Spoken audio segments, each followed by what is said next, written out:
ભરૂચના જંબુસરમાં ખાતર માટે લાઈન, રાતથી જ ખાતર ડેપો બહાર ઉભા, લાઈનમાં મૂક્યા ચપ્પલ.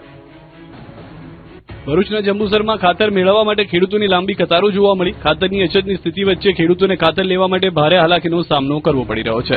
સ્થિતિ એવી બની કે ખેડૂતો રાતથી જ ખાતર વિતરણ કેન્દ્ર બહાર ધામા નાખીને બેઠા હતા. સવાર થતાં જ વિતરણ કેન્દ્ર બહાર ખેડૂતોની લાંબી કતારો જોવા મળી. દરેક ખેડૂત ખાતરનો જથ્થો મેળવવા માટે પોતાના નામની રાહ જોતો જોવા મળ્યો. કેટલાક ખેડૂતોએ પોતાની વારી જળવાઈ રહે તે માટે અનોખો રસ્તો અપનાવ્યો. ખેડૂતોએ ચપ્પલની લાઈન લગાવી પોતાનો નંબર જાળવી રાખ્યો, જેના કારણે વિતરણ કેન્દ્ર બહાર ચપ્પલોની લાઈન પણ જોવા મળી હતી. વિતરણ કેન્દ્ર પર અંદાજે 2000 જેટલી ખાતરની ગુણીનો સ્ટોક હોવાનું જાણવા મળ્યું. તેમ છતાં મોટી સંખ્યામાં ખેડૂતો ખાતર લેવા માટે ઉમટી પડતા લાંબી કતારો સર્જાય. ખેડૂતનું કહેવું છે કે સમયસર અને પૂરતા પ્રમાણમાં ખાતર ઉપલબ્ધ ન થાય તો ખેતીના કામકાજ પર સીધી અસર પડી શકે છે. ખાસ કરીને વાવણી અને પાકની જરૂરી કામગીરી સમયસર પૂર્ણ કરવાની ચિંતા ખેડૂતોને સતાવી રહી છે. જંબુસર આસપાસના વિસ્તારોમાં ખેડૂતોની જરૂરિયાત મુજબ વધુ પ્રમાણમાં ખાતરનો જથ્થો ફાળવવામાં આવે તેવી માંગ પણ ઉઠી છે. રાજ્યમાં અત્યાર સુધી 72.47 લાખ હેક્ટરમાં વાવેતર, કપાસ, મગફળી ખેડૂતની પહેલી પસંદ. ગુજરાતમાં ખરીફ સિઝન 2026નું વાવેતર હવે પૂર્ણતા તરફ આગળ વધી રહ્યું છે. રાજ્યમાં અત્યાર સુધીમાં 72.47 લાખ હેક્ટર વિસ્તારમાં વાવેતર પૂર્ણ થયું છે, જે સામાન્ય સરેરાશ વાવેતર વિસ્તારના આશરે 85% છે. ખરીફ સિઝનમાં ખેડૂતોની પહેલી પસંદ કપાસ અને મગફળી રહ્યા છે. કપાસનું સૌથી વધુ 21.22 લાખ હેક્ટરમાં, જ્યારે મગફળીનું 20.41 લાખ હેક્ટરમાં વાવેતર થયું. બંને પાકનું કુલ વાવેતર 57%થી વધુ યોગદાન છે. આ ઉપરાંત 3 લાખ હેક્ટરમાં સોયાબીન, 84,510 હેક્ટર વિસ્તારમાં અડદનું વાવેતર થયું. અન્ય પાકોની વાત કરીએ તો ડાંગરનું 7.61 લાખ હેક્ટર, મકાઈનું 2.68 લાખ હેક્ટર અને તુવેરનું 2.38 લાખ હેક્ટરમાં વાવેતર થયું. રાજ્યમાં ધાન્ય પાકોનું કુલ વાવેતર 11.99 લાખ હેક્ટર સુધી પહોંચ્યું. ખાસ વાત એ છે કે જુવારનું વાવેતર ગત વર્ષની સરખામણીએ લગભગ બમણું થયું. ગયા વર્ષે સમયગાળામાં 6,581 હેક્ટર સામે આ વર્ષે 12,402 હેક્ટરમાં જુવારનું વાવેતર થયું છે. આમ ગુજરાતમાં ખરીફ વાવેતર પૂર્ણતા તરફ આગળ વધી રહ્યું છે અને કપાસ, મગફળી, સોયાબીન તથા અડદ જેવા પાકોમાં ખેડૂતોનો ઉત્સાહ આ વર્ષે પણ ખાસ જોવા મળી રહ્યો છે. નર્મદાના સાગબારામાં જંગલ જમીનના હકનો મુદ્દો ગરમાયો છે. 12 ગામના આદિવાસી ખેડૂતો ઢોર ઢાંખર સાથે સતત 3 દિવસથી ધરણા પર બેઠા છે.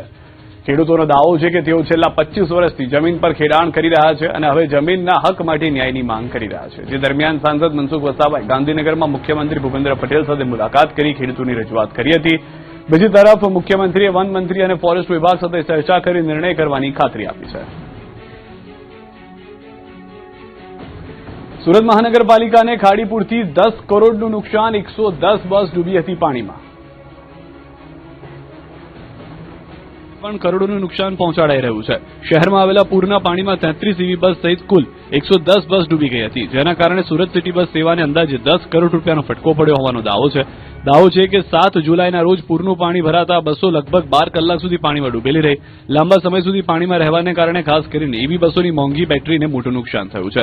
માત્ર બેટરી જ નહીં, બસોની ટ્રેક્શન, મોટર અને સ્ટીયરિંગ સિસ્ટમમાં પણ પાણી ઘૂસતા અનેક પાર્ટ્સને નુકસાન થયું છે. હવે બસોને ફરી રસ્તા પર દોડતી કરવા માટે બેટરી સહિતના અન્ય મોંઘા પાર્ટ્સ બદલવાનો મોટો ખર્ચ થશે. બીજી તરફ બસ સેવા ખોરવાતા રોજિંદી મુસાફરી કરતા લોકોને પણ મુશ્કેલીનો સામનો કરવો પડી રહ્યો છે. ખાસ કરીને 15,000થી વધુ નોકરિયાતો અને વિદ્યાર્થીઓ માટે રોજની અવરજવર મુશ્કેલ બની છે. સિટી બસ સેવા પર નિર્ભર મુસાફરો માટે બસો લાંબા સમય સુધી બંધ રહેતા વૈકલ્પિક વાહન વ્યવહારનો સહારો લેવો પડી રહ્યો છે. આમ પૂરનું પાણી માત્ર શહેરના રસ્તાઓ અને રહેણાંક વિસ્તારો સુધી જ સીમિત નુકસાનને અટકાવી નથી રહ્યું, પરંતુ સુરતની જાહેર પરિવહન વ્યવસ્થાને પણ કરોડો રૂપિયાનું નુકસાન પહોંચાડી રહ્યું છે. વાપીમાં સિટી બસ સ્ટેન્ડ પરિસરમાં કાદવ જ કાદવ, મુસાફર પરેશાન. વાપીમાં વરસાદી માહોલ વચ્ચે મહાનગરપાલિકા સંચાલિત સિટી બસ સ્ટેન્ડની દયનીય સ્થિતિ સામે આવી. રેલવે સ્ટેશન નજીક બનાવવામાં આવેલા સિટી બસ સ્ટેન્ડમાં વરસાદ પડતા જ કિચડનું સામ્રાજ્ય જોવા મળી રહ્યું છે, જેના કારણે બસની રાહ જોતા મુસાફરોને ભારે હાલાકીનો સામનો કરવો પડી રહ્યો છે. વાપી શહેરમાં લોકોને ઓછા ખર્ચે મુસાફરોની સુવિધા મળી રહે તે હેતુથી મહાનગરપાલિકા દ્વારા સિટી બસ સેવા શરૂ કરવામાં આવી છે, પરંતુ બસ સ્ટેન્ડ પર પાયાની સુવિધાના અભાવે મુસાફરોએ નારાજગી વ્યક્ત કરી છે. આરોપ છે કે સામાન્ય વરસાદ પડતા બસ સ્ટેન્ડના સમગ્ર પરિસરમાં પાણી ભરાઈ જાય છે અને તેના કારણે કિચડ સર્જાય છે. બસમાં ચડવા કે ઉતરવા માટે મુસાફરોને કાદવમાંથી પસાર થવાની ફરજ પડે છે, તો બસની રાહ જોતા મુસાફરો માટે પણ ઉભા રહેવું મુશ્કેલ બની જાય છે. ખાસ કરીને દિવ્યાંગ મુસાફરોને સૌથી વધુ મુશ્કેલીનો સામનો કરવો પડી રહ્યો છે. માત્ર કિચડની સમસ્યા જ નહીં, બસ સ્ટેન્ડ પર મુસાફરોને બેસવા માટે પૂરતી બેઠક વ્યવસ્થા પણ નથી. અમદાવાદમાં જોધપુર દુષ્કર્મ કેસમાં આરોપી પર ફાયરિંગ, ભાગવાનો પ્રયાસ કરતા પોલીસે ધરબી ગોળી.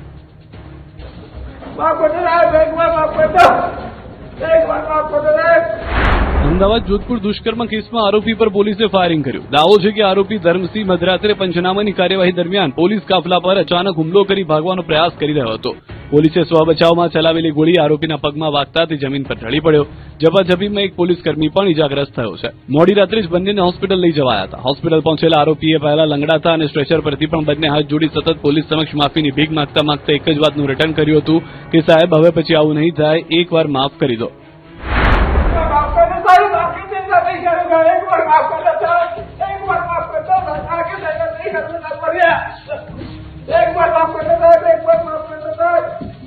एक बार माफ कर दो साहब, जिंदगी कभी मैं ऐसा काम नहीं करूंगा. एक बार खाली माफ कर दो साहब. ફાયરિંગની આ ગંભીર ઘટનાને પગલે જેસીપી અને ડીસીપી સહિતના ઉચ્ચ પોલીસ અધિકારીઓ સિવિલ દોડી ગયા હતા. ઝોન 7 ડીસીપી શિવમ વર્માએ જણાવ્યું કે આરોપી વિરુદ્ધ બોડકદેવ પોલીસ સ્ટેશનમાં વધુ એક ગુનો નોંધવામાં આવશે. પોલીસકર્મી અને આરોપી બંને ઇજાગ્રસ્તો સારવારમાં છે. મોરબી રહસ્યમય કુવા મામલે તપાસ. કેન્દ્રની ભૂસ્તર વિભાગની ટીમે લીધી કુવાની મુલાકાત. કેન્દ્રની ટીમે પાણીના હિલોળા મામલે કરી છે ચકાસણી. જમીનમાં પાણી ઉતરવાના કારણે પાણી હિલોળા લેતા હોવાનું પ્રાથમિક તારણ. અમદાવાદથી સમાચાર. ઉઢવ સ્મશાનમાં ટાયરથી અગ્નિદાહ કરવાનો મામલો. આખરે એએમસી દ્વારા એજન્સીને કરાઈ છે બ્લેકલિસ્ટ. શ્રી વિવેકાનંદ ગ્રામીણ સેવા સંઘ એજન્સીને બ્લેકલિસ્ટ કરી એજન્સીની અનેક ફરિયાદ એએમસીને મળી હતી. સ્મશાન ગૃહમાં અનેક ગેરરીતિ કરી હોવાની ફરિયાદ મળી છે.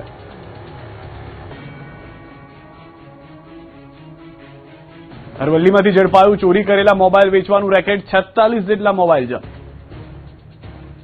અરવલ્લી એલસીબીએ ચોરીના મોબાઈલનું રેકેટ ઝડપી પાડ્યું અને 4 આરોપીને ઝડપી લીધા. આરોપીઓ અમદાવાદ સહિત વિવિધ સ્થળોએથી ચોરી અને સ્નેચિંગ કરાયેલા મોબાઈલ ફોન મોડાસામાં લાવી વેચાણ કરતા. મોડાસાના માર્કેટયાર્ડ ગેટ પાસે આવેલી મોબાઈલની દુકાનમાં પોલીસે તપાસ કરી. તપાસ દરમિયાન પોલીસે દુકાનમાંથી 40 મોબાઈલ ફોન અને એક લેપટોપ જપ્ત કર્યું. જ્યારે આરોપીઓની અંગ ઝડપી દરમિયાન પણ વધુ 6 મોબાઈલ ફોન મળી આવ્યા. આમ પોલીસને કુલ 46 મોબાઈલ ફોન, લેપટોપ, ચાર્જર અને યુએસબી કેબલ સહિત કુલ 9,20,000 રૂપિયાથી વધુનો મુદ્દામાલ કબજે લેવામાં આવ્યો. તપાસમાં ચોરીના મોબાઈલમાં લોક અનલોક કરી IMEI નંબર સાથે છેડછાડ કરવામાં આવતી હોવાનો પણ ખુલાસો થયો. એટલું જ નહીં, ચોરીના મોબાઈલના સ્પેર પાર્ટ્સ અન્ય ફોનમાં ઉપયોગ કરીને તેનું વેચાણ કરવામાં આવતું હોવાનો પણ ખુલાસો થયો છે. તેમજ ચોરીના મોબાઈલ ફોનને અન્ય રાજ્યો અને વિદેશમાં મોકલવામાં આવતા હોવાની પણ માહિતી સામે આવી છે.